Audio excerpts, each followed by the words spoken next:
I've got a Hall of Famer with me, one of the greatest to ever do it, and he's like me. We're not happy. We're going to break down this very disappointing series and hopefully at least bring some insights, entertain you a little bit. Let's get into it. I'm not wasting Rick Barry's time. This is the Golden Days. They always find something to nitpick, and that's because there's expectations for us to win. We are going to win the championship. Let's go. In a minute, I'ma need a sentimental man or woman to pump me up. If you got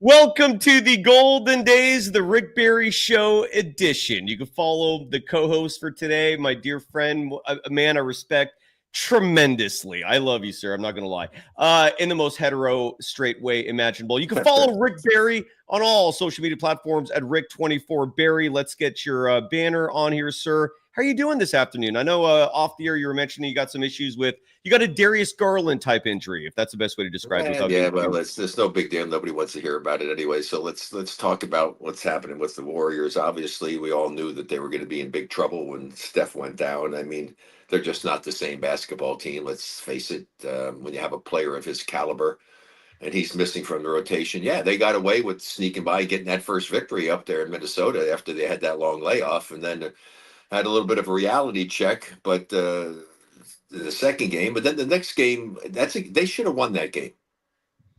They should have won game number 3. You're right. The people, and you could say it was great to see Kuminga get a chance and actually put up some pretty impressive numbers doing stuff. But down the stretch, when you think the Warriors would have had the advantage at home, playing with the experienced guys they had, the Warriors beat themselves. It wasn't like Minnesota beat them. They had some turnovers, missed shots. I mean, it started, I guess, with Jimmy missing that shot in close when it was a 2-point game with about, 4.5, 5 minutes or something to go.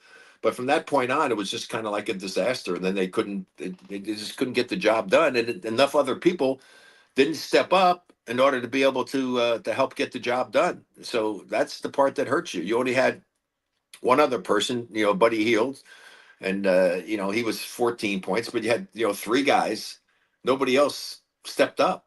I mean, a lot of other guys just disappeared. And you can't win unless you have a team effort. It's just, unless you have 3 guys getting you 25 to 30-something points a game, it's hard. And the Warriors let themselves down. That was a game that, it was a 2-point game, fourth quarter, late. That's when you have to perform. That's when you have to step up and get it done. And, to Minnesota's credit, they were able to get it done. And then the next game, even though they made a little run at it, they were out of that game pretty quickly. So, it is what it is. There's no way Steph's going to play. It'd take a miracle for them not to win game number 5, up in Minnesota. But I knew that they had no trouble. I didn't expect them to be able to do anything, but I thought they could have won game 3. I really said, wow, this could be really good. I was kind of getting excited. And then I'm going, no, please. As a fan, when you sit there and watch that stuff and you're so close to having it, just that little funny gets you a little over the hump. They just couldn't do it. 1 turnover, missed shots, bad shots. They took a few bad shots in that end too. And as nice as it was to see Kuminga do well, he did not play well down the stretch. Of game 4 or game 3 or both? No, in game number 3. He got 30 points. He had 30 points. He had 30 points in the game, but he had turnovers. He had missed shots. It's nice to have nice numbers, but if you lose, who the hell cares? Right. You're right. I didn't remember. I remember one time, long time doing it. My points when I had scored a lot of points, my biggest point total. I said, I'm hoping that we won because that's all I really cared about. And I didn't know whether we won or not in that game against Portland, but we did. Thank God for that. And I guess the biggest thing about playoffs is if you take a look and statistically check out players' regular season performances, and look at their stats, and then see what they do in the playoffs. I'm telling you, a majority of players do not play as well in the playoffs as they do in the regular season. And one of the Correct. reasons that is that because the NBA, for some God unknown reason, decided to allow mayhem to take place during the playoffs. And they're so used to having, being protected, and which is fine. I mean, to the point of calling the games and fouls the way they should be called. They come to playoffs, and all of a sudden it's like a free-for-all out there. And it's Has this always been the case, Rick? Because it's been as long as I can remember. Even the NBA, but the thing is, in the regular season, we had much more physical stuff going on. The guys are guarding guys now that haven't been allowed forever. Guys are guarding guys right there with the officials with a hand on his hips, like they used to do to us all the time. I'm watching that. I'm saying, oh my God, what happened? All of a sudden, the NBA is allowing this to go on. It's not allowed in the regular season. The physicality that takes place in the playoffs is ludicrous. And I keep saying this all the time, why do you want to give an advantage to the less skilled player? Because it doesn't take any talent whatsoever to do what some of these guys are doing to guys. I mean, as I told you before many times, when Steph was playing, watch Steph off the ball and what's happening to him and what guys do to him off the basketball with no fouls being called. It's ludicrous. And so it's a big pet peeve of mine. I have a number of people, the guys, former teammates from college, junior G, and a bunch of my other friends, they all text me and say, what the hell is going on with the NBA? Why are they allowing all this stuff? Why are they not calling the travels? Why are they not calling all the other things? It's like, I don't know. I just don't understand the reason. Well, I think there was a good reason for it, Rick. And I don't know if you agree or not, or maybe the reason I think is just not correct, and you can correct me. But my theory on the reasoning for playoff basketball being more physical, for the refs, just swallowing the whistle far more than they normally do in the regular season. And again, this is something that at least I've been watching the game since the mid 80s. It was like this even then. I feel like the difference is back then the regular season was also more physical, and so there wasn't such a drastic disparity between regular season and postseason officiating. But my theory is, and let me know if you think this is right or wrong, is that in the postseason, the refs are trying to not make it about them, and maybe more importantly, trying not to make calls where after the fact, people can point a finger at the refs and say, you were the reason this team lost. You had to involve yourself. And so I think they're trying to involve themselves less, but then it produces a muddled game as a result where you're right. Here's the thing. And that's always been the case. It's like the officials, they didn't want to feel that the officials are determining the outcome of the game. Well, they are when they don't make the calls that should be made. Yeah. So in essence, they're actually doing what they're trying to avoid doing by not making the calls. Correct. Because if they make the calls, the players will adjust. And it's not the officials that get blamed. It's the players for breaking the freaking rules and committing the fouls. So, but if you let a guy do the kind of things that these guys are doing, I'm telling you, it's almost insane. I've watched. No, you're right. Oh my God, that they're not guys are making shots, unbelievable shots, getting hit and banged, and even some of the announcers usually don't like to say. They say, "Wow, that's going to look like a foul to me there." Well, hell yes, it was a foul. I mean, it's so bad that it's embarrassing to me. It really, truly is, and I feel badly for the players to have to deal with that, because that's not skill, that's not talent. Tough defense is one thing. Committing pro wrestling is another. Yeah, I mean, Rick, it's crazy. And just to give some perspective here for why you feel the way you do, and again, please correct me on any of this if I'm wrong. But you've expressed an opinion previously where you were not a fan of the Detroit Pistons, the bad boys of the 80s, because for similar reasons, right? They were so physical, but they oftentimes crossed that threshold of ethical, clean basketball. They were clotheslining people. They oftentimes would commit hard fouls because they just were not good enough to make stops otherwise. But they won 2 championships. You were not a fan of that style of basketball. And I don't blame you, because you're right. The skill is taken out of the equation, and it's more about just last man standing, who's surviving. Anything you want to add to that, sir? Well, yeah, if you want to go back, it's almost like gladiatorial days, thumbs up or thumbs down, whether you kill the guy or not kill him. I mean, it's like crazy. People love that kind of stuff, I guess. It goes back from, back in the Middle East. Some do. Stone Age. I mean, it's just not, it's not fun for me to watch that. And that's why I say you really have to elevate your game. And you'll see, that's one of the reasons why when you see guys, I'm serious, just pick out a player and check his stats and see what he shot, what his percentage shooting was during the regular season, what it is in the playoffs, what he averages and what he averages in the playoffs. And majority of guys, if they can get it to the same level, that's pretty good. But a lot of them, it's less. because of what is being allowed. And I just don't know why you want to do that. Why do you want to make it harder on your great players and make it easier on your bad players? Well, and again, this is one of many questions I think Adam Silver has to answer. Adam Silver had a very long honeymoon period when he took over for the late great David Stern.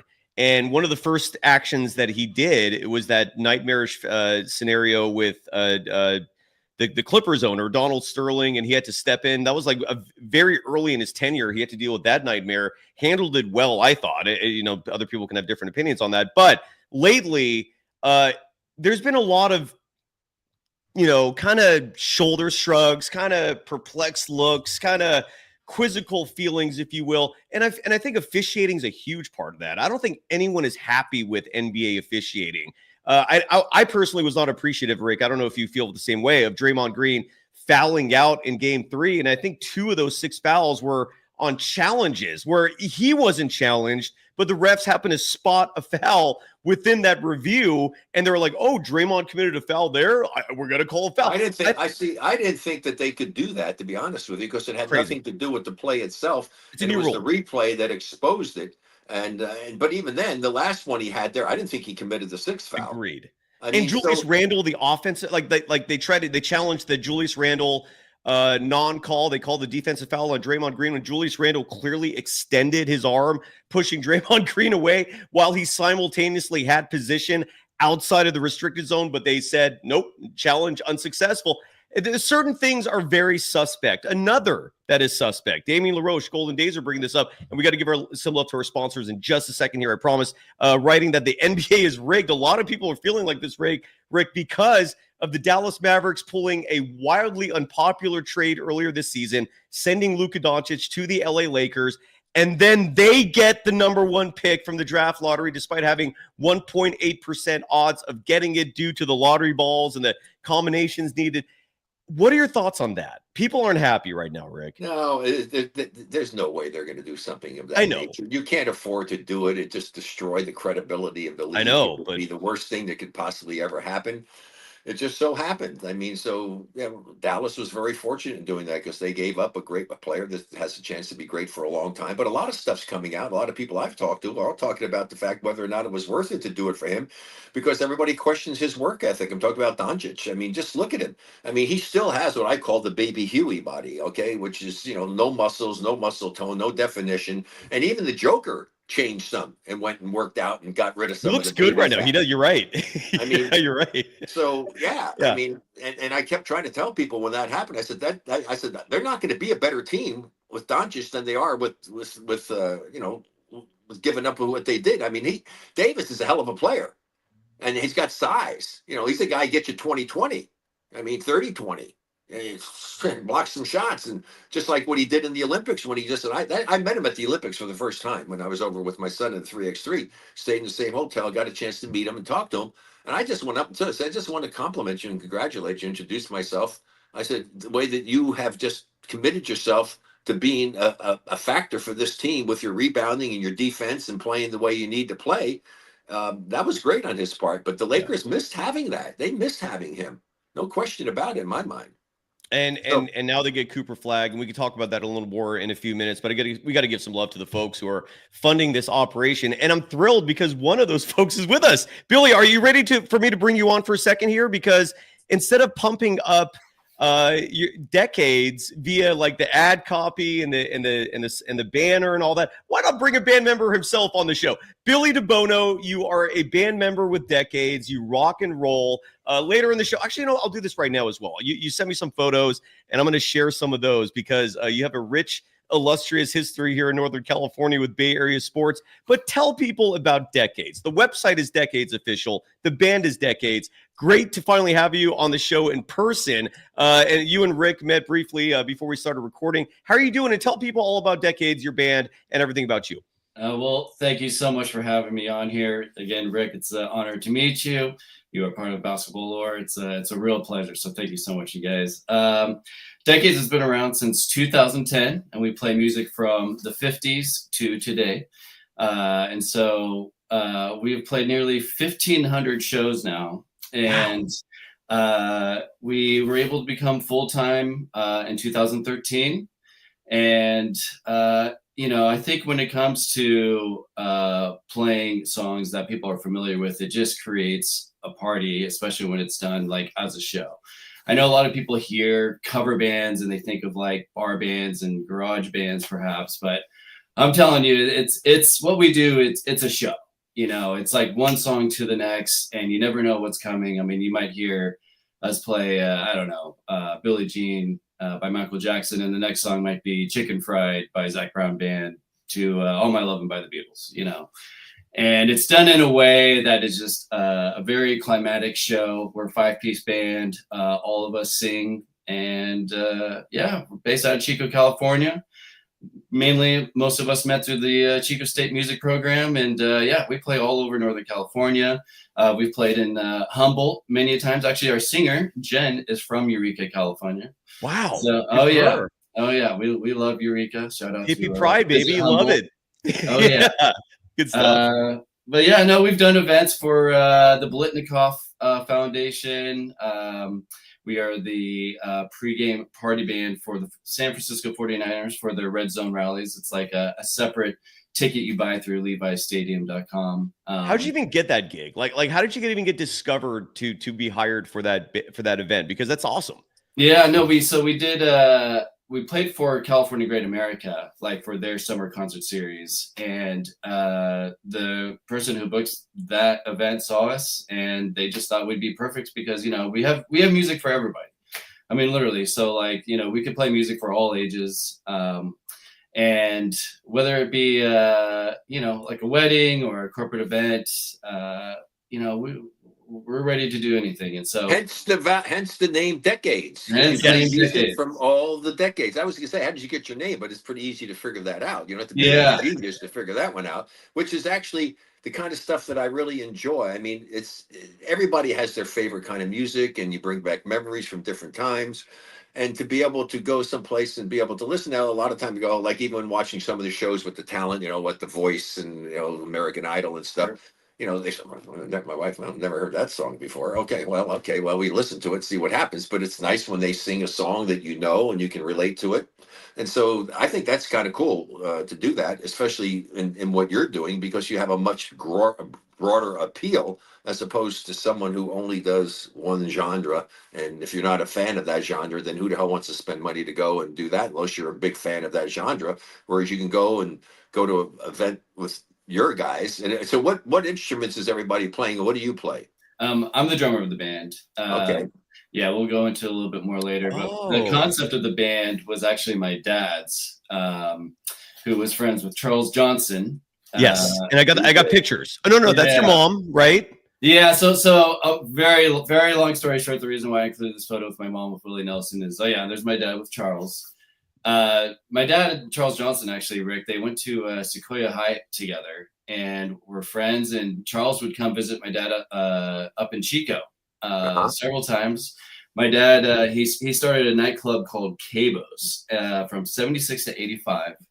And Charles Johnson would come up, hang at the club several times. And Charles got, actually, my dad tickets to every home game for your guys' 75 playoff run. Nice. Wow. Yeah, he went to every single game. They would go down with the bus full of friends. And man, I just always felt like that was like one of the best years of my dad's life. And this photo of them just hanging out in his kitchen, him and old Charles. And then his kids were born, and then it all went downhill after that, right? Yeah. Well, essentially, he had me in '86. He sold the bar. He started his own production company called Entertainment Services, and that's when his career really took off. And he started doing acts like Willie Nelson, and he's done like Blondie and Styx, Bob Dylan. I don't know, all sorts of acts. And so I grew up in concert business, and for my dad also being such a huge sports fan, I remember this trip to New York. We went to Yankees home game for their last home game. And then the next night, or actually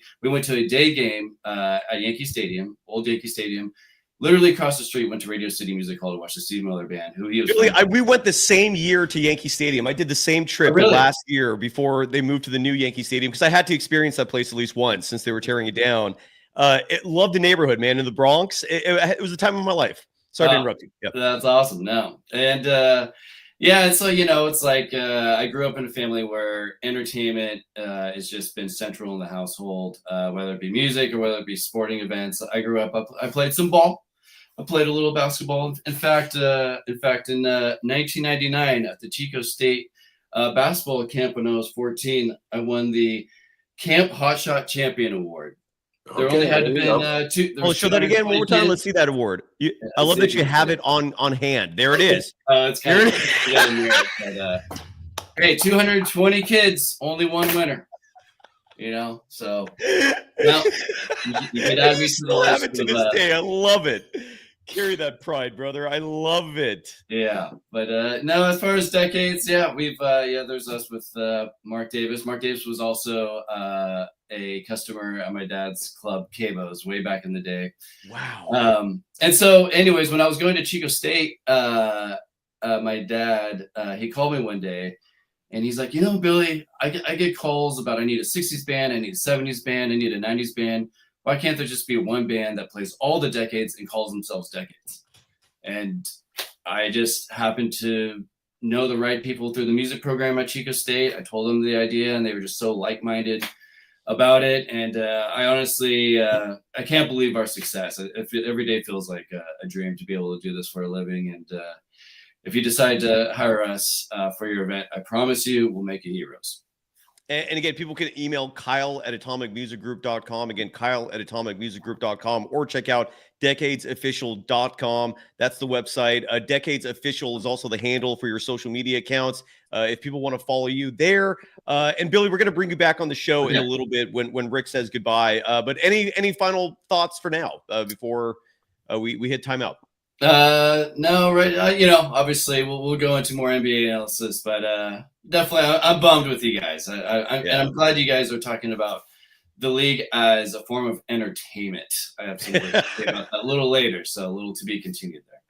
Yeah, we'll talk some more. Pleasure to meet you. Yes, you too, Rick. Beautiful. Hope to see you in person. Hope to see you in person someday. Yeah, well, yeah, exactly. Yeah, I hope so. I know Billy mentions he goes to a lot of Warriors games too. Real fast as well, today's episode also brought to you by Visit Humboldt, a premier destination for travel. Sadly, this ad campaign is going to end in a week simply because Humboldt doesn't advertise in the summer. They don't need to. And this is where I advise you, get out there before the summer rush comes. Tourist season is just around the corner. It starts when the kids get out of school, and you have a chance to get up to one of the most beautiful places in California, the real Northern California. That is Humboldt County. And as Billy DiBono mentioned a moment ago, one of his bandmates is from Eureka, California. That is the hub, the population center of Humboldt County. Go check out Arcata, where I used to live. Awesome little college town, incredible coffee shops and restaurants and whatnot. Go check out the national parks, the state parks, the hiking trails immersed within the Avenue of the Giants, or the giant old growth redwood trees and sequoia trees. They've got beaches that you can hike on. They've got breweries. They've got wineries. It is an incredible destination for whether you're by yourself, with the puppy. Great spot to take the dog, family, romantic getaway, whatever the situation, just a guy's trip, girl's trip, whatever it is. Go check out Humboldt. You can DM me for tips as well. I used to go to school up there at Humboldt State University that they now call Cal Poly Humboldt. So DM me if you want, or check out visithumboldt.com for hotels, for things to do. All the information you need is right there. And Rick, we go back to the program here, and I want to bring up these stats because it concerns me, sir. And these stats are related to Stephen Curry and his minutes. And I just pressed the wrong button there. God damn it. Oh, here we go. Okay, I got it. So Stephen Curry in the Houston Rockets series, Rick, and I this has to be touched on.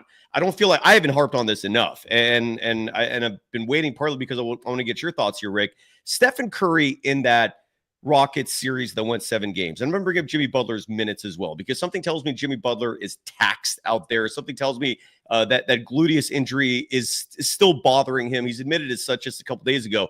But Stephen Curry in that Houston Rockets series, his minutes, games 1 through 7, 40 minutes, 37 minutes, 41 minutes, 39 minutes. He had one reprieve where he played 23 minutes in that Game 5 blowout. 42 minutes, 47 minutes in Game 7. Jimmy Butler, games 1 through 7, 42, 8 because he got hurt. He missed Game 3. 40 minutes in Game 4, 25 in Game 5, the game that got blown out, 42 minutes, 46 minutes. Stephen Curry's 37. Jimmy Butler's 35. I've been saying for 2.5 years now, Rick, that the Warriors have a talent in Jimmy Butler, and I'm sorry, not Jimmy Butler, Jonathan Kuminga, and it's egregious to DNP him. It's egregious to subjectively decide I'm not going to play one of my team's best talents, regardless of experience and whatnot. You brought up the fourth quarter struggles for Kuminga. I still give him his flowers, Rick, because he put up 30 points after going through weeks and months of DNPs and herky-jerky treatment, not knowing where he stands. Your thoughts, sir, on Kerr's very questionable decision to not play this guy until he felt it was needed, and it might be too late. Well, it is too late. Let's just face reality. It is too late. There's no way they're going to come back and win this series with Steph being out. But you know that I've always been a proponent that if you have, especially when he's a young player, a draft pick especially, and we even talked about them when these guys were rookies and stuff. If you don't play them during the regular season and stuff, you still have a rookie come playoff time. You can only learn so much sitting and watching. Yeah. And it's hard to conceive of the fact that, and again, I don't know all the reasons behind it. I mean, in his mind, I'm talking about Steve, he doesn't feel that it's a good combination when he's on the floor with certain players. And this is where maybe analytics come into play, where if you rely on the analytics all the time, sometimes, nothing's certain all the time. I mean, sometimes you got to kind of go with your gut. But I do think because of the fact that those guys had to play extensive minutes, and that they weren't extensive to me because playing those kind of minutes was no big deal. I mean, that's irrelevant. Even at 37 and 35, sir, because at 37, at that age, it might have a little impact. But you're still in great condition and doing stuff, and you can usually go out there and play that long. And if you needed to be out there, you needed to be out there. But Kuminga has talent. I mean, he's your third leading scorer. I mean, I think everybody was kind of shocked by that. But what shocked me more than anything else is saying he just doesn't fit with the people putting him out on the court. Well, you know what? Then find a combination that works and get him out there on the court, because he can get you 30 points, okay, if he's getting a chance. So, I mean, he's proven that. And to his credit, I'm not putting Kuminga down. I just said he didn't come through. He had 30 points, but he didn't play well. The last 5 minutes, he did not play well. Offensively, you're right. He didn't have a very good game offensive for 5 minutes. I mean, no one did really, right, Rick? Yeah, Jimmy struggled as well, and then Buddy Hield came up with. Anyway, the bottom line is they only had 3 guys that showed up offensively, and that's just not enough to win in playoff competition. And even they faded late in the game. You're right. You're absolutely right. Kuminga, but to his credit, the fact that the way that he was treated and getting all of those DNPs, that he didn't allow that to impact him to go out and play, because it's still you. You're out there. What are you going to do? You're mad at Kerr, so you're going to go out and screw this. Well, is that going to make you look worse? My whole thing with that situation is just like when I had Ned Irish, owner of the Warriors, say that they didn't draft me. They took Bill Bradley instead of me in the first round as the first pick. And I was too skinny and flaky. Well, shit, I never forgot that. I had a lot of big games against the Knicks. That's just fuel for the fire. I mean, so you have to make sure that every time you go out to play for yourself, if for nothing else, just for yourself, you got to give your best freaking effort. That's why my father always said, always give your best effort. And to Kuminga's credit, despite the fact that he could have been all pissed off and he could have been saying, screw you guys and whatever, he didn't do that. He came out and gave a hell of an effort. So, kudos to him for that.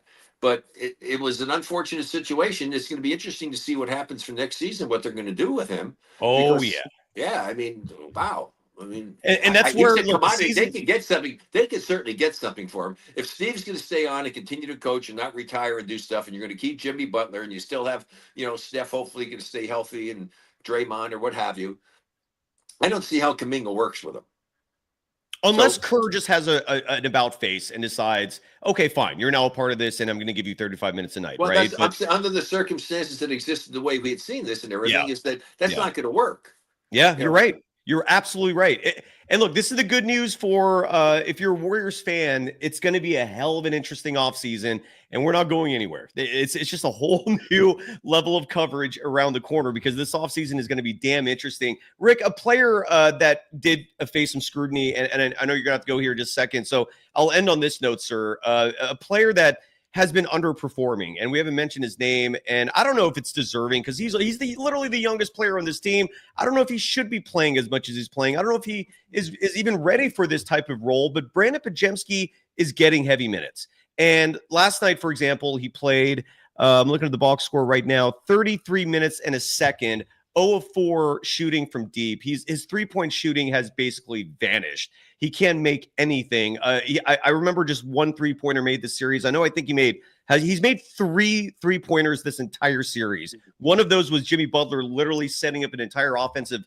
play for him, and he thankfully made it. But my point is, Brandon Podziemski's been struggling, sir. Your thoughts on his usage and his play? Well, it comes down to this when you want to play at that level. It's consistency. That's the problem with Kuminga as well. I mean, I was told by my coach in college, Bruce Hale, who was a former pro player and helped me so much getting ready for the pros, you have to be someone the coach can rely on, that you're going to give a performance the majority of the time and get consistency. A guy that goes out and gets you 25 and then plays and gets 6 the next night. How the hell do you do that? If you're capable to score 30 points in an NBA basketball game, you sure as hell should be able to go out there and get maybe 15 when you're not on your whole game. I mean, you just don't go out and have that many bad games. You're going to have probably 8 games during an 80-game season. You know, every 10 games you have one bad game, something like that. Offensively, where it doesn't work. That doesn't mean you still can't be a factor. Get more rebounds, create more assists, play better defense, do things out there. You have to earn your time on the court by playing at a level that is good for the team and doing the things necessary for the team. You have to be prepared to do that, but you also have to play at a consistent level. You just need to do that. As a coach, that's what you want. Kuminga had an issue with that. The pod man, as I like to call him, I mean, he had the problem at the beginning of the season. He struggled, but he healed the struggle. The Warriors have a lot of roller coaster guys. Yes, sir. Yes, sir. Okay? And the consistency when they're all coming this way, it's good. But when they start to go that way and there's 2 or 3, that's the problem. You rather have the consistency of a player. I'd rather have a guy that can get you 15 every night doing stuff on a consistent basis than a guy that's getting 30 and 6 and 24 and 9. And I'd rather have that guy consistently there. Now, the ideal thing, you get a guy that can get you 20 and sometimes go out and get you 30 or 40. But that's what it's about. It's the consistency, and the Warriors have a lot of inconsistent players. A lot of them. You're absolutely right. And from my years of observing NBA basketball, what separates good from great is consistency. Good players are on one night, off another, but then you get the averages and it looks okay. Great players do it every night. And with Jonathan Kuminga, you're right. It's been inconsistent, but the data shows that when he gets minutes, he delivers. And something tells me if he actually was getting a decent amount of minutes on a night-by-night basis, these consistency issues would probably evaporate. I agree with that. That's the whole thing. But here's the thing. He had to get himself to the point of learning how to utilize his minutes in the best way possible. But it's not easy, especially on teams where a guy put you in, throw you in there for 3 minutes, pull you out, put you back in, throw you out. It's very, very difficult to do. Trust me on this. I've been around. I know what it's like. I trust everything you say, sir. I felt really sorry for him in that regard because, like you say, when he got the minutes and the opportunity to play through his mistakes, you have to learn to play through your mistakes. Yes, but sir. You can't keep making the same mistakes over and over again. Okay? So when I did my coaching and stuff, if you were my teammate, I would go, Cyrus, think. What the hell are you doing? That's just this. Think about what you're doing. You just did something stupid out there. Think. Yes, think. sir. Do the right things. Sir. Play. Be the smart. Do the things that are right. So, and if obviously he's a talent, and so if they decide that they're not going to work for him, they're going to get something good for him because he's a talent. No question, he's a talent. Now, how good he's going to be, I don't know. Will he ever become the consistent player and take his game up to that high level? and we'll have to wait and see what happens with that. Yes, sir. I'm going to let you go on this note. The Dallas Mavericks somehow landed the number 1 pick in the draft. Would you, if you were a GM, side note, it's pathetic that no one is paying you handsomely to make important basketball decisions. One of many gripes I have with the NBA. If you were a GM, would you trade that number 1 pick, a.k.a. Cooper Flag, for Giannis Antetokounmpo? No. There you go. All right. Beautiful. Well, Giannis has gotten older, and Giannis is a great player. There's no question about that. I mean, for sure. But they got a pretty darn good big guy there. They don't necessarily need to have someone else, and he likes to have the ball a lot. But I mean, Cooper Flag is a real talent. He's got a lot of ability. He could do a lot of different things, and you got a guy that can be along with Davis and other people that they have, and build a team around those guys. So yeah, no, I wouldn't. That's the big thing, is that you got to have people that you can have around for a long time and develop them. But I wouldn't do that. Now, what I would do if I could get the Joker. But Joker and Giannis are almost the same age. I mean, but you're saying it's a different level. I'm just talking about what he does. Yeah, I mean, Giannis is Giannis, but the Joker is the Joker. I mean, this guy, there's never been a player like him. No. I mean, he is an anomaly. There's never been a center like him. He's got a little, well, first of all, he has no athleticism as far as, so you can't compare him to the guys that are up there like Giannis Duncan and doing all the crazy things he does. The closest thing to him as far as what he does and how he helps this is Bill Walton. Passing the basketball, shooting the ball from mid-range, and also he didn't have the 3, so Bill didn't do a lot of that. But Bill was a remarkable passer. Bill could have had the 3. No one was trying it back then, right? Yeah, who knows? Right. I'm saying he didn't have the 3, but the thing is, but the passing and the intelligence, how to use his body and do stuff. The most efficient, unathletic. No, he's not unathletic. Most efficient, not super athletic player that I've ever seen in my life. I mean, unbelievable. The only guy, well, the guy maybe less athletic than him for sure, was Wes Unseld. Ooh, a lot of people love Wes. Well, Wes Unseld did a hell of a job playing, but Wes Unseld wasn't up there dunking and jumping on people. He didn't jump hardly at all. Even hell, I could jump higher than Wes Unseld, was just saying something. So yeah, I mean, but the Joker is just so efficient. The greatest word is efficient. He's one of the most efficient players I've ever seen play the game of basketball. Great feel for the game, great passer, just a special talent. I mean, come on, where do you see a center putting up the numbers that this guy puts up? Yes, sir. Woo. Yes, sir. Hey, one last thing. Please. Hey, the Knicks, man, what a surprise, man. I'm telling you, the Boston Celtics may be pulling a big woo. Wow. And Jason Tatum's out for who knows how long now, right? That was sad. How he torn Achilles tendon for I know, Tatum. but I'm just saying, but what they did, the way they beat him in the 2 games up, and nobody expected that. I mean, some of the crazy gamblers, because the Knicks fans all the time when I would go out there, Rick, how you feeling? How you feeling? What the hell? I said, I said, listen, doesn't matter how I feel. How I play is what counts. I could feel like crap and play great. I could feel great and play crappy. I said, so you're betting on me doing something. I said, I'm pretty consistent. Look, it's hard to repeat as a champion, and you experienced that firsthand. You came this closer, and that's a whole other show we can discuss. But and the Celtics, that series was lost before the Jason Tatum injury. I'm not saying that to diminish the Knicks' accomplishments. It is phenomenal. And Rick, you are phenomenal. So real fast, I touched on this very late. Alan Day dropped $4.99 for this pay chat saying, Steve, the fire extinguisher Kerr loves to cool off the hot hand. Probably why Kuminga didn't play well late in game 2. Bad game management. So there you go. Thank you, sir. Thank you to Alan. Thank you to everyone. It's pretty hard. It's pretty hard to find fault with what Steve Kerr has done. The guy has been an incredibly successful coach. He's there all the time.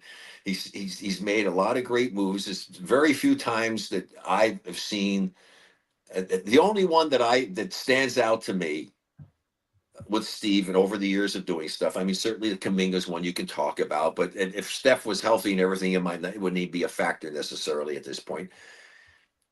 Was the Cleveland series in game 7 when he didn't call a timeout with 5 minutes to go, the 4 minutes. It was the worst 4 minutes and 40 seconds or whatever it was in a game 7 I've ever seen in my life in an NBA game. 1 shot made, 1 3-pointer by Kyrie Irving, 1 of 2 free throws by LeBron. That was the scoring. And then you're at home. I mean, and they shot nothing other than the layup that got Iggy's layup that got blocked by LeBron, which saved probably the series of the championship for Cleveland. It was all 3-point shooting. I mean, get some points on the board. Go to the free throw line. And I'm really surprised that he didn't call a timeout and just say, Clay, Steph, let's get to the basket. Let's put some points on the board. Because taking a 3-point shot like Kyrie did at that stage of a game, it's a lot easier to take it at that stage. But if you had a 3 or 4 point lead and you take that shot and you don't make it, the game is over. Okay, so that's the only time that I ever say that I would have liked to have seen him call a timeout and stop what was going on, because it was just bad basketball on the Warriors' part. Everything was outside, everything at home in a game 7. I made 2 promises this season, Rick, to the fan base. I promised that if the Warriors win the title, I was going to get a tattoo on my body with Steve Kerr included. That's how much I would have bowed down to the man for doing a phenomenal job to get Steph the 5th championship I think he deserves. I also promised if the Warriors fail to win a title this year and Steve Kerr is brought back, I'm going to do a 24-hour filibuster show highlighting 24 hours worth of mistakes he's made. Rick, I have that much content. So I'm curious to know how you feel when that show is done, because oh boy, do I have a list. Yeah, well, I mean, here's the thing. You don't have to be involved in that, sir. Everybody makes mistakes. It's a tough job when you're doing that and having to call. Especially, it's even tougher when you have a lot of. It's a lot easier to coach when you don't have as great talent. Oh yeah, of course, yes. It's rich. That's the hard part, man. Is trying to figure that out. And he went through some stretches this season trying to figure out what they were going to do with that. And that's up to the coach to decide. How can I best utilize the talent that has been given to me?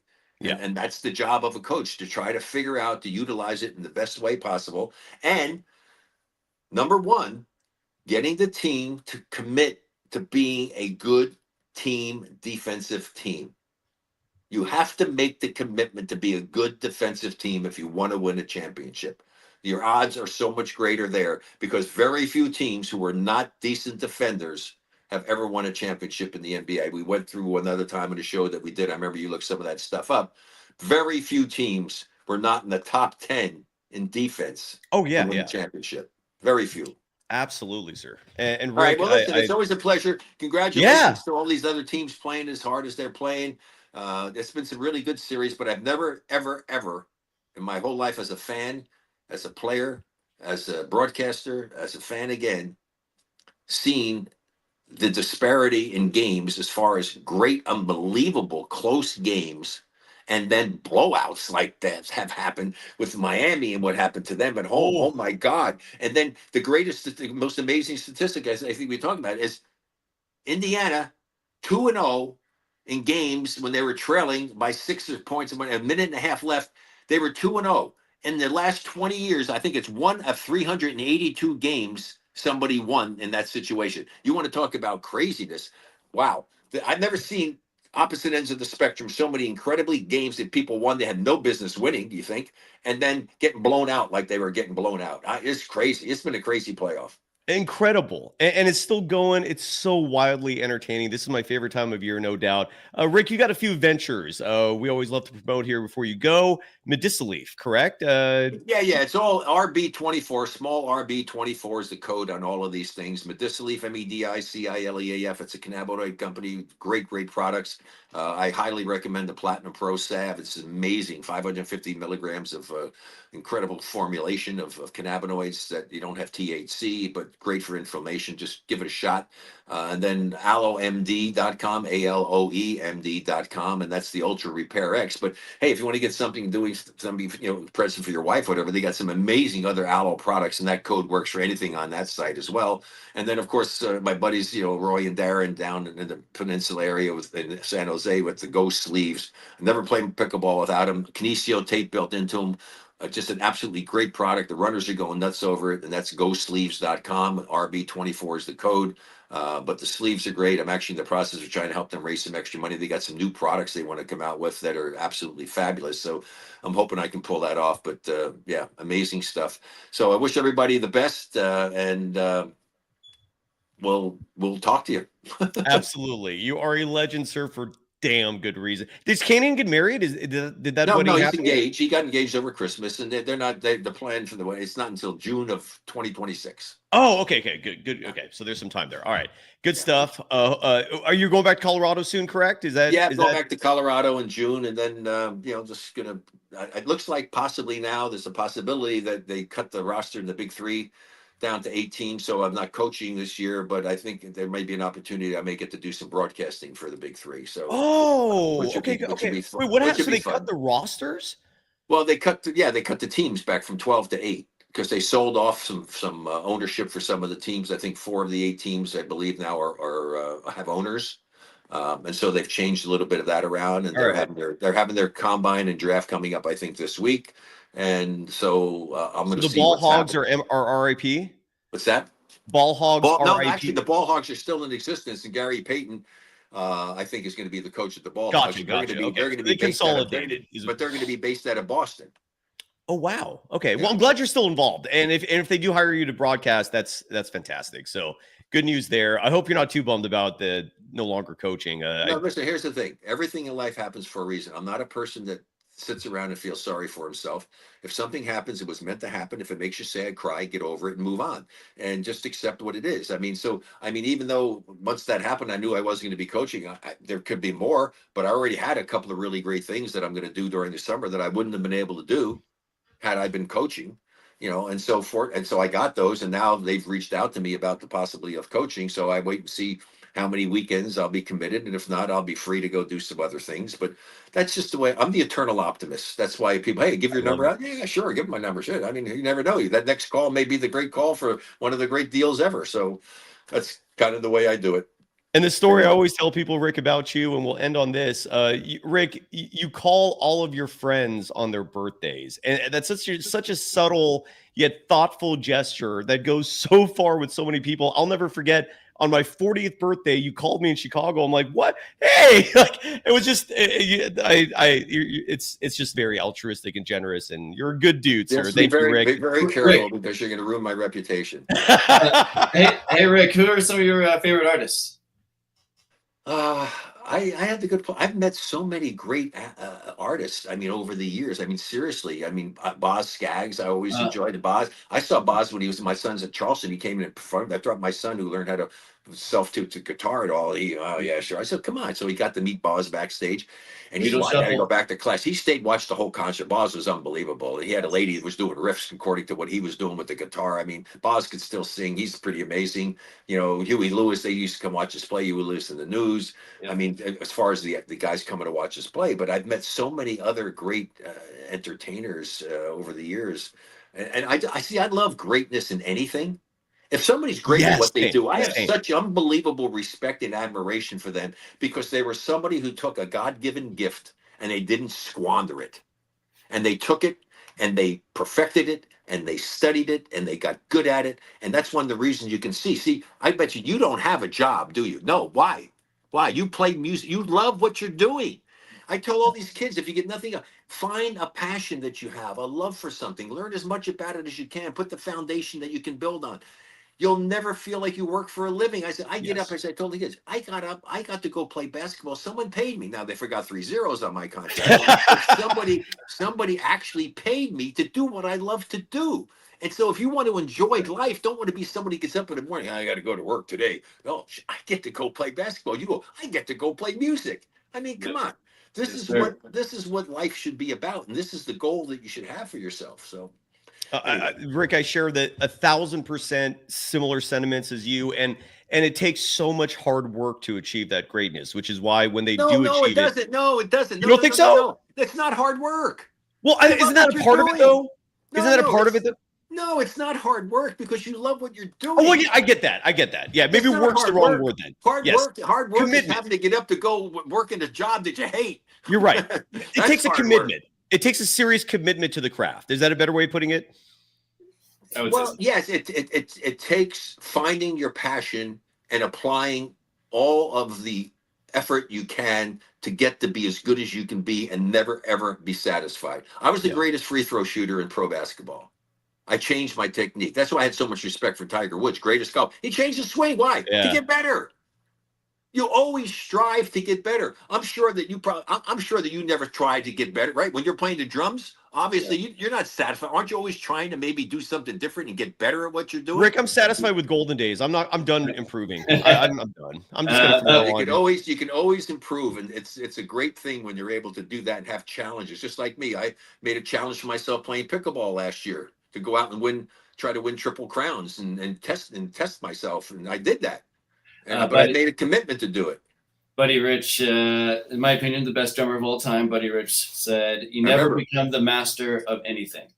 And even him, in his 70s, he would just learn, African music or Latin music. He was constantly pushing himself until his older years. And I love that mentality that there's always something to learn. Never totally, that's right. As I told you, when you get to the point that you think you've really made it and you've got it, that's going to be the start of your downward spiral. You always want to be trying to go up.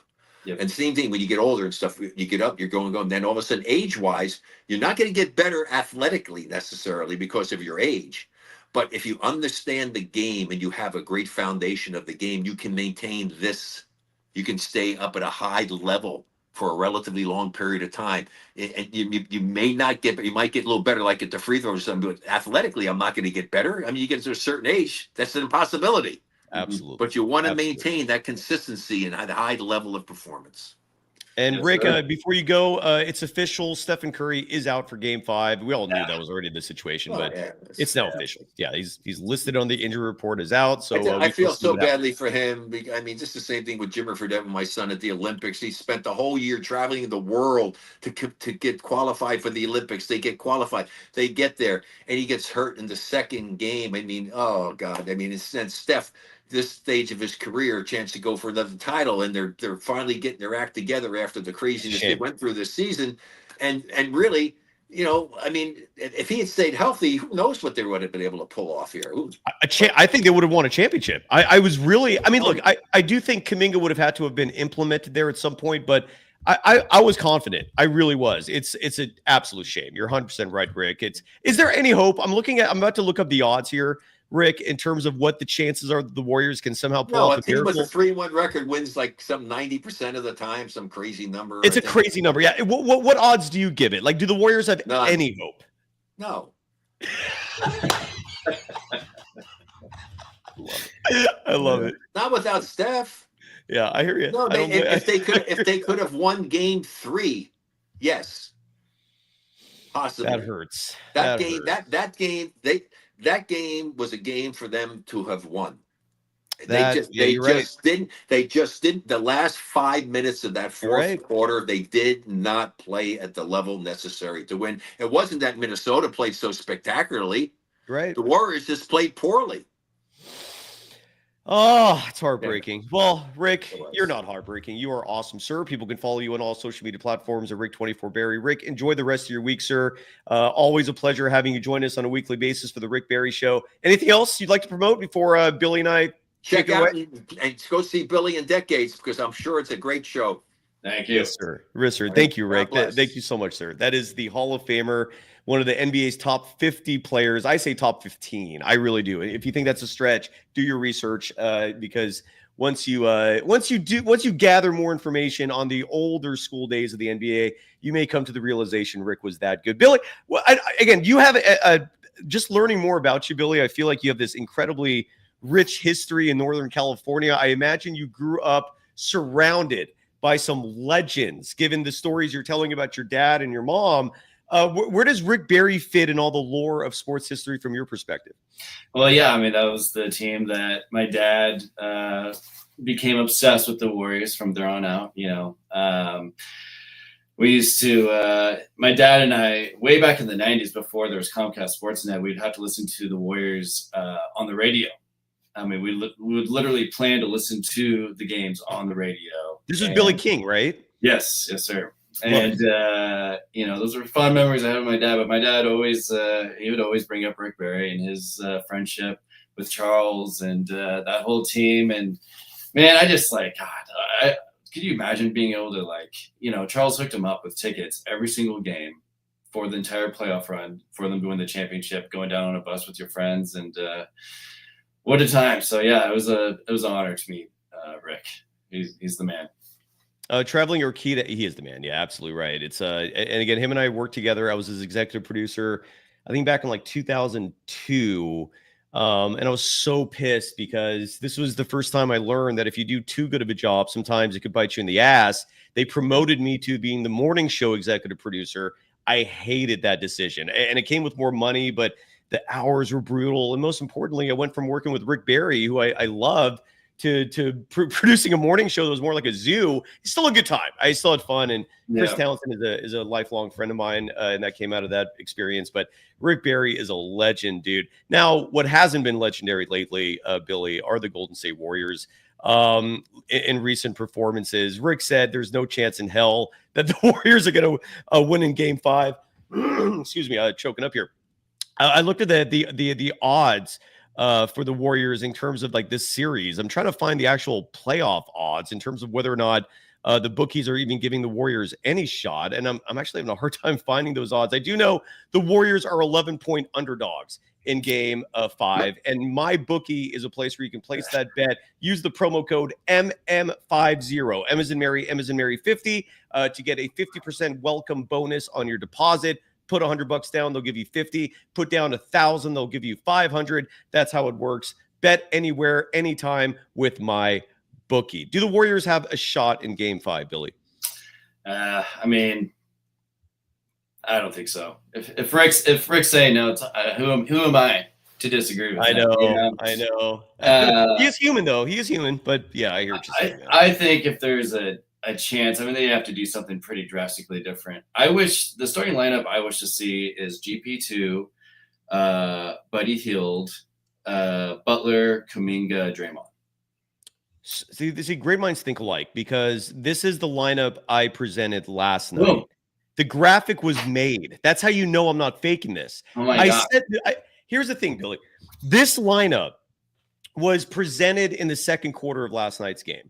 We saw it for like 3 minutes, and it was effective. It looked good. I don't know if you formed this opinion from that or if you just had it in your mind constructed based off logic and common sense, but this is a phenomenal lineup. And I looked up the net rating on this in terms of whether or not they're productive, whether they actually is a 5-man unit, because that's the truly objective way to look at net rating, or 5-man lineups, right? And they've never played together all season. And I know Jimmy Butler came in late, so regular season wise, I get it. But the postseason, when we saw these 5 together in the second quarter, it was the first time all season they played together. Wow. It's crazy, man. And I'm with you. I think this lineup could do something. What happens if they win Game 5, Billy? Is your brain going there at all? Because it is as out there as it sounds, it is a possibility. It is, for all the Steve Kerr criticism, he did win 4 championships and has been in this situation a million times. I feel like if there's any head coach who can somehow pull out of his hat a rabbit here and win Game 5, it is Kerr, despite all the criticism. Because when it comes to coaching, he's still good at that. The personnel decisions is where I feel like there's a lot left to be desired. But your thoughts, man? Is there any, what happens if they win Game 5? Is there suddenly hope? Are we suddenly thinking big picture again? If they win Game 5, I'm going to Game 6. I mean, that's how I feel about it. I was at Game 4 for the Warriors Rockets game when Butler came back, and man, if Curry can maybe return for Game 6, now there's a story happening, right? And this is why we love sports. This is the story that starts appearing from the smoke, and so if they can pull out Game 5, then I'm back. Hell yeah, dude. Hell yeah. Why not? But here's the thing: Warriors and Kerr, they've done this before. They were down 3-1 against Houston. Was it 2018 or 19? They came back down from 3-1. So we've seen it happen once before. Given they had Durant and and quite the additional amount of depth in that lineup, but it's going to be tough. And I think with the lineup decision that I was talking about, it's just like, well, Pods isn't working. Okay, so now if you have GP2 in there, now you have him and Draymond hopefully holding it down defensively. And in my opinion, only Butler, Hield, and should be shooting. And Kuminga. If those 3 are handling the ball offensively and Draymond and GP2 handling it enough defensively, it's like, well, maybe there's something there that come alive in Game 5. How do you feel about? I didn't touch on this at all on last night's show, Billy, so I'll bring it up now. Draymond Green had a performance that, like, nobody was criticizing it, nobody was praising it. It was just one of those kinds of nights where he made his presence felt. He made some good plays, but he also at times, just didn't do much. And the Rudy Gobert factor is sadly a thing, largely because Draymond Green, who's normally comfortable attacking the paint, putting up easy layups, Rudy Gobert has scared him and Jimmy Butler. It sucks. I absolutely hate seeing this. But Draymond Green, I bring him up because he's taking a lot of 3-point attempts. In Game 3, he was 4 of 10 from 3. So we kind of, accept it. I think, right? If the number's correct. Game 4, he was 2 of 6 from 3. But I don't think he made any in the second half. Like when Draymond's putting up threes, do you cringe? What are your thoughts on that? I think after the first quarter, he just needs to stop shooting them. Yes. It looks like he's losing his legs. I mean, you could tell they're all short. They're like not even close. And the thing happens when he hits early, it does create momentum for the team. And it's exciting, but I've noticed this pattern where he starts shooting them well short and shooting way too many. And I just think, or airballs it, right? The deeper in the playoffs you go, the more limited the lineup needs to be. I almost feel like it just needs to be 7 or 8 piece rotation. Yes. And just let Healed, Buddy, and Kuminga do the offensive work, man. It's not working with the pods. GP2 hit some threes in the corner last night. You need a few of those. But man, it's going to be tough. I don't know what else to say. Well, I want you to go to Game 6. I want you to go to Game 6. And does Trayce Jackson-Davis need to play for there to be a Game 6? In Game 5, he saw his minutes go up from 11 to 19.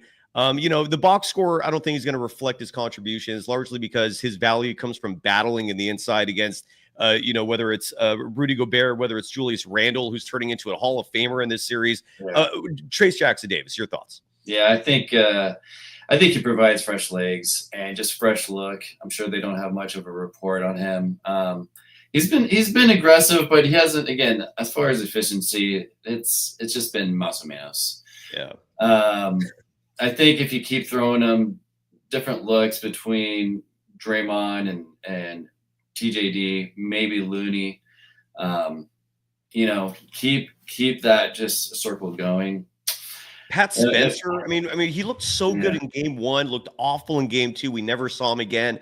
I wouldn't even mind seeing him back out there, right? I mean, I wouldn't mind him subbing in for GP2 with my 5-star lineup rather than Pods. Agreed. Again, great minds, brother.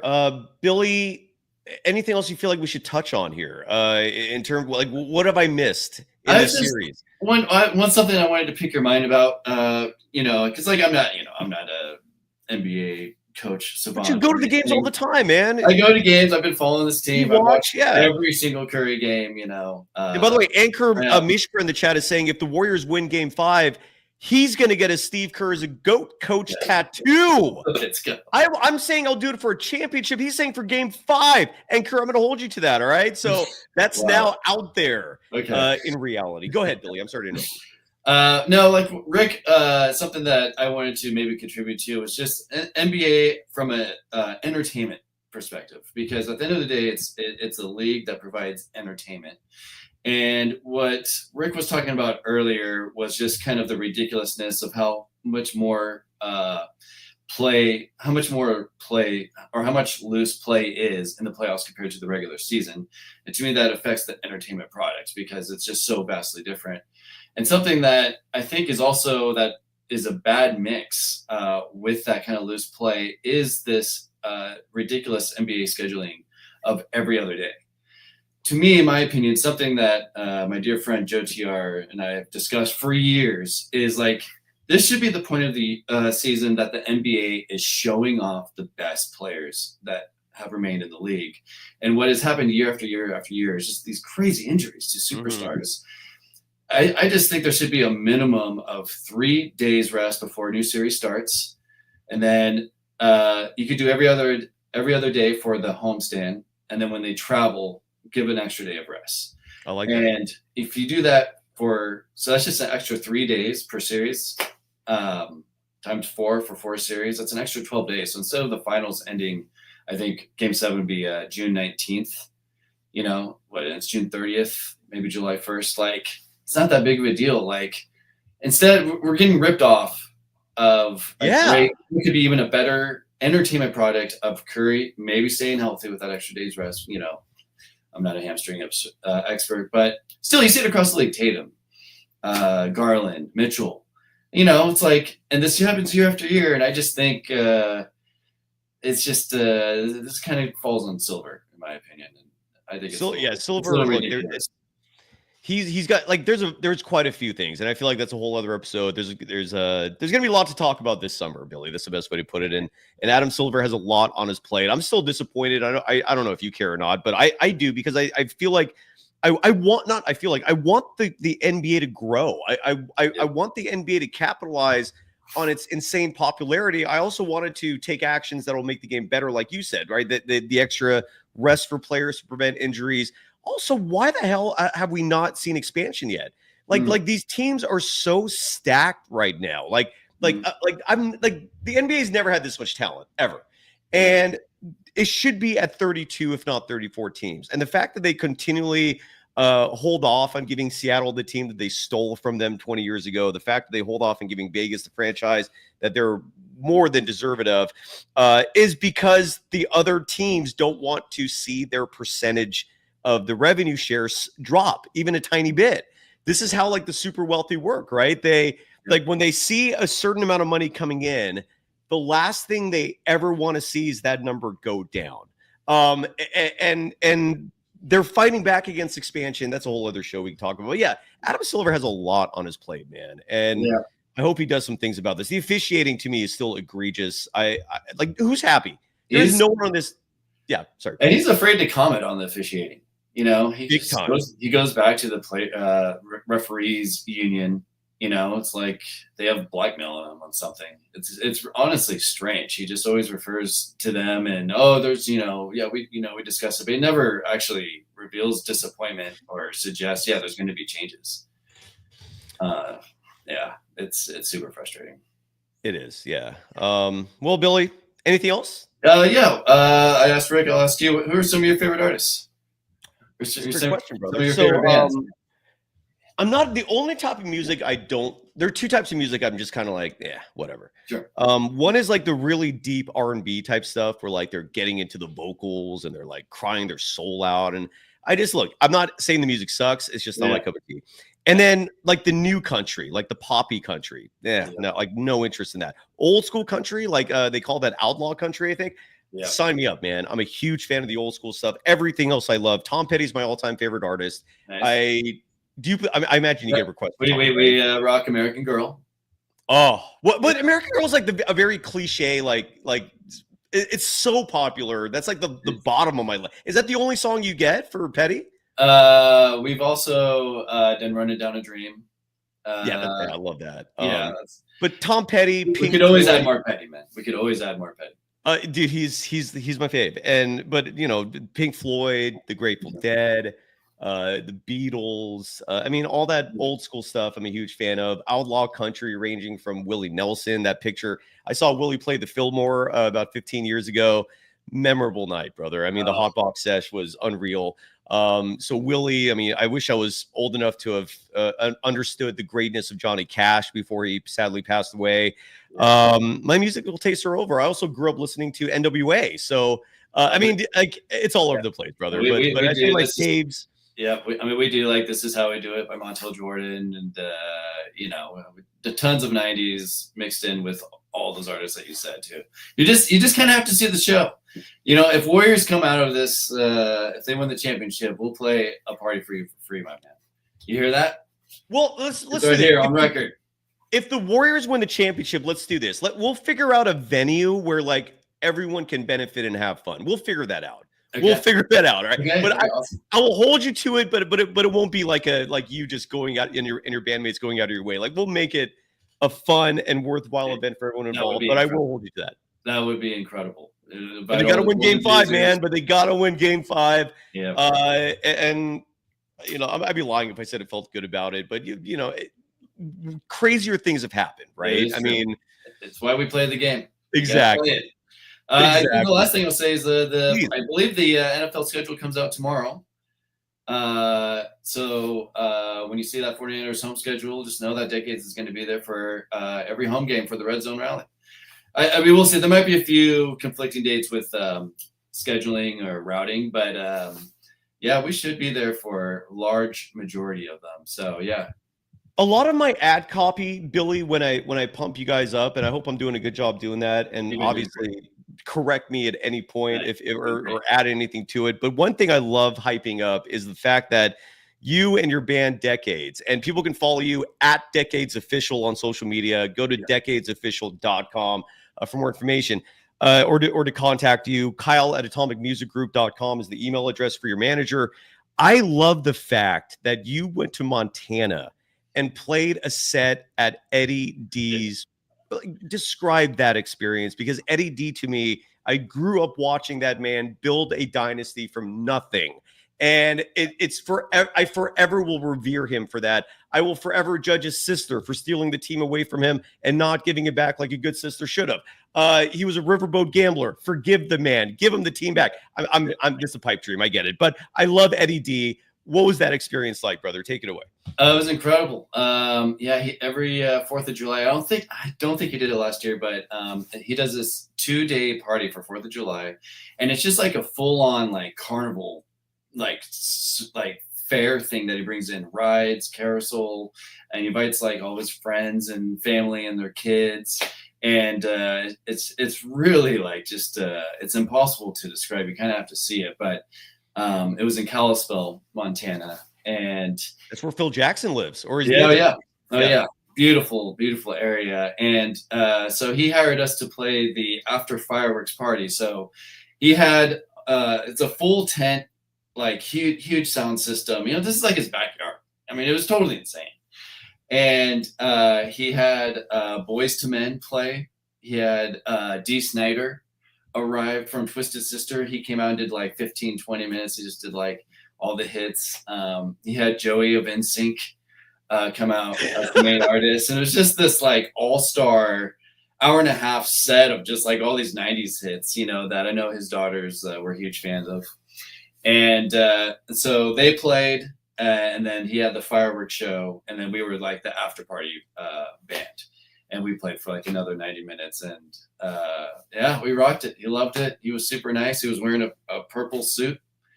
Yeah, I should have provided you some more photos of that event. But I got to meet Boyz II Men and didn't get to meet Dee Snider. Dee Snider got in, literally flew in. And bounced. Arrived, did it. He was out. He sounded amazing. Some rock stars do that, man. I mean, that's how they roll, right? It was. I loved it. I mean, but he was rocking this red leather suit.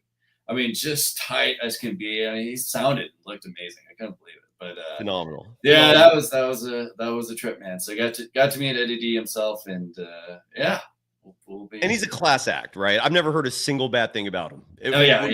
He tipped us, at the end of the night, just something.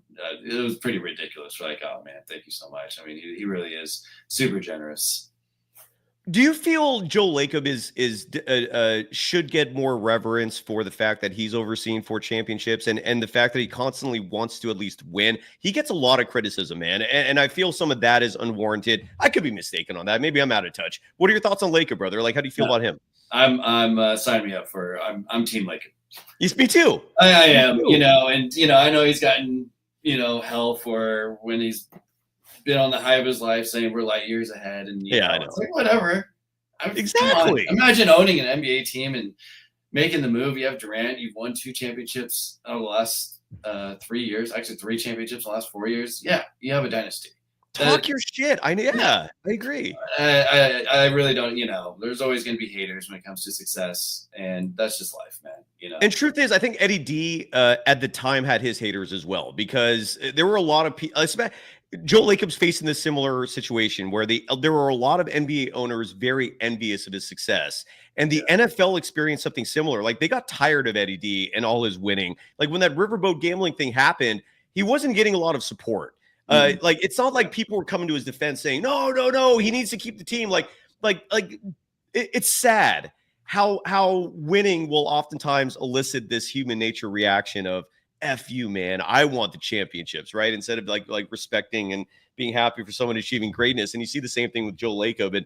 And I think in hindsight, people forget that, now they look at the resume for Eddie D. But if you weren't a Niners fan and if you weren't in the Niners circle, yeah, man, he was not that popular. And it was envy was the primary reason, I think. I don't know. I could be mistaken on a lot of that too, but just my perspective. If I could be a fly on the wall in some of these meetings with Lacob and talks with Kuminga and, because like when they did the Schroeder trade, obviously Kuminga's not worth that, but held on to Kuminga, and Lacob, he made a move to win now, and that's why he signed Jimmy Butler, right? That was a win now decision, but we got to keep Kuminga, man. Warriors got to keep him. That's intentional. Yeah.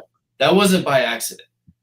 And so I think Lacob thinks highly of Kuminga, where Kerr, there's been this kind of season, it's been a very polarizing conversation amongst Warriors fan base, but I can't recall going into an offseason like this around one player. I mean, Durant, sure, that was a little different, but something like this, it's like, wow, we're going to find out what his value is. He's going to get offers from other teams, and Warriors can decide to match that if they want to keep or sign and trade. And yeah, anyways, there's always something to talk about with this team. Always. They keep things interesting, and look, it's good for business. I'm not going to lie, but it's exhausting to cover it, but it's entertaining, and they keep us coming back for more.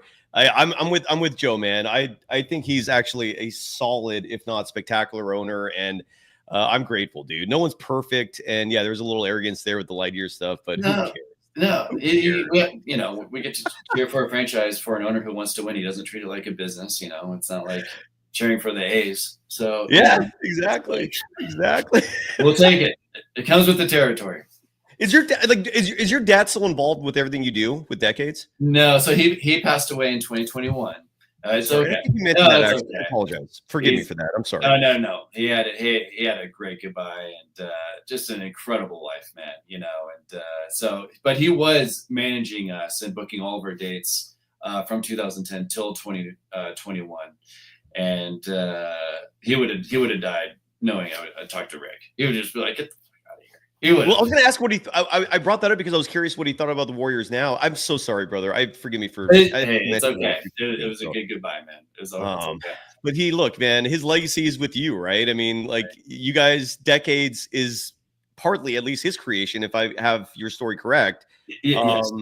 So it was his idea, and it was me who like kind of founded the members. And I remember I called him like 2 years after that. He gave me that idea, and I told him, I was like, "Dad, I got Decades. We're gonna rehearse in a week." And he almost forgot about it. He's like, "What, Decades?" I was like, "Yeah, your idea about playing all the decades and calling ourselves Decades." And he's like, "Oh, are you serious?" And I remember there's just this pause, and he's like, "Okay, let's go. Like, let's do it." And he didn't flinch, man. I mean, so many. I could understand so many dads, being real hesitant about like, all right, you graduate college and you want to try, and I had played in bands, several bands before this, but this was different. This was like an actual strategized vision that he had. Going back to the question you asked earlier about the artists I like, I forgot to mention a band who might have produced the greatest album ever. And let me know if you think this is crazy. Rumors, Fleetwood Mac. And their drummer is the namesake, which is why I thought of that right now, because Billy DiBono, you are the drummer for Decades. Does my list of artists that I like, does that make, do you think less of me now or more of me or the same? No, music is subjective. And whatever moves you, whatever has inspired you along the way. But I'm curious to know what your tastes are. Like, does my taste match with your taste musically or no? Like, what are the artists you love? I guess my top three are probably Beastie Boys. Oh, 9 Inch Nails. Love Trent Reznor. Rolling Stones and Beatles. I mean, I love. I forgot to mention the Stones as well. I saw them live about 10 years ago. Yeah, I love the fact that they're still pumping music, man. Like they did the opening music for that show Slow Horses on Apple, which is, side note, a phenomenal show. I don't know if you've ever seen that. It's one of my favorite shows. Yeah, and they got hired to literally create the title track for that. And Mick Jagger at 80 or 80 plus, still going strong. Okay, good stuff. So I forgot about the Beastie Boys. I grew up on that shit, man. That was just a faux pas on my part not to mention them. I love that you started with Beastie Boys. Do you play the Beastie Boys, and does Decades cover the Beastie Boys? We do Fight for Your Right to Party, and there's been talk of learning Intergalactic. So yeah, we're definitely there will be more Beastie Boys to come, but that was the band that really they just inspired me to just be myself and go for your dreams and just be nice. Yeah. Which I got from my parents too, don't get me wrong, but Beastie Boys, one of the most incredible bands to ever. Yeah. One of the saddest things that ever happened was, I forgot the name of the one member who passed away. MCA. Thank you. That was depressing. I think he had a cancer battle. That was so sad. I got to see him. Actually got to see him at Madison Square Garden in New York, 2005, and it was the best concert I've ever witnessed. The Garden, I can't picture it for music. I went there and saw a Knicks game. It was a Knicks playoff game. I imagine the Magic's the same, though, right? I mean, did you still feel the same nostalgia? And there's something about that building, right? It is. You could feel it, man. You absolutely can. You absolutely can. Aurelius 911 drops. I don't know what P250 is currency-wise, but I thank you regardless of what that is. Asking, which would you prefer? Does Steph Curry come back to save this team, continuing Steve Kerr's delusion, or a gentleman sweep, which is what a 5-game series is, and Kerr evolves and becomes a real coach who adapts to modern basketball for next season? I would prefer the first one because I just want a championship. I just want a 5th championship. That's my selfish agenda here is Stephen Curry getting a 5th ring so his legacy is cemented for the rest of time. I would go with option A. Billy, your thoughts? The thought also I agree with you. And the thought of Curry having 5 rings and LeBron having 4. Yes. Oh God, I just that is the ultimate lifelong goal. You're 100% right, dude. 100% right. And the 5 is an important number, dude. You look at the all-time greats, 5 is going to put you in that conversation with it. Like Jordan to me is the GOAT. I don't know if you agree with that or not. But he's got 6 and that matters. Kobe 5, Tim Duncan 5, Magic Johnson 5. Get yourself out of the Larry Bird group and get yourself into that group of truly elite basketball players. And championships matter, dude. And I get the sentiment though, like Steve Kerr evolving and realizing that young players can also help you and that minutes are important to develop a lot of these young players. I get all of that. If Steve Kerr has this magical, awakening of self-realization, I would love that too, but I'm going to side with Stephen Curry getting a 5th championship. So any other hoops conversation, anything we've missed? Pete Gregory, I see you in the chat. Thank you, sir, for the love. Again, Aurelius, thank you very much for the paid chat. Decades is a band that you can book. Again, the fact that you made this a career tells me that you are doing something right, sir, because people will not be paying you handsomely at that to play live music if your music sucked. Your music is phenomenal. You're covering bands again from the 50s to today. So I think you're covering the spectrum of musical tastes, regardless of what the audience encompasses. And people can follow you again on social media at Decades Official. Go to decadesofficial.com. Decades is the band. Anything we've forgotten, Billy? Plug away. I think we're good. I feel it was an honor to be here. I've always admired your work, admired your journalism. Billy, I mentioned this on the show. Like the moment we met, I went to YouTube, found your channel, and I ended up just listening to I put it on shuffle. It was just listening, man. Awesome, that's a good sign. Thank you. Appreciate it. Of course, dude. We got a lot more videos that will be popping up, and there's even some talk of actually starting our own band podcasts, which I think would be interesting. Hearing stories from the road, especially. Yeah, I mean, I imagine if your dad passed stories along to you, you've got a podcast. Oh yeah, right. Which I'm sure you have your own experiences as well, but I mean, like those pictures. Oh man, I deleted them. Let me pull one of these up real fast again because these pictures are phenomenal. Before we go, which one of these is the best one? Should I pull all? I got to do one at a time here. Any one of these stick out to you, Billy, that we should showcase before we go? You can show the one with my mom and Willie Nelson since we're talking about done. Music, done. So this is Billy DiBono's mom. Is she still with us? No, she passed about 13 years ago now. So. I'm sorry, brother. I'm sorry. No, it's okay. Hey, But you're keeping their memories alive and and that's awesome, brother. And Willie Nelson is I can't believe Willie's in his 90s now, dude. He's still playing. Yeah, he is. Still Same playing. guitar too, right? I meant to bring that up earlier. Rick talked about, still just trying your best to do better. And yeah, maybe athletically some things go, but why not just take this thing to 100 years old, man? Why not? Hell yeah, dude. So that's what he has a name for his guitar, right? Is it Trigger? I think you're right. I think and I remember Willie saying in an interview like 30 years ago, like when Trigger goes, I go. So suddenly this guitar has this incredible meaning, symbolic and otherwise. Dude, Willie's a legend, dude. Look at your mom. Your parents are legends. You're a legend. Bravo, Billy. Congrats on everything you're doing. And folks, you can book this band. All you got to do is go to decadesofficial.com, email kyle@atomicmusicgroup.com, and or follow Decades on social media at Decades Official. And are we good? Are we done?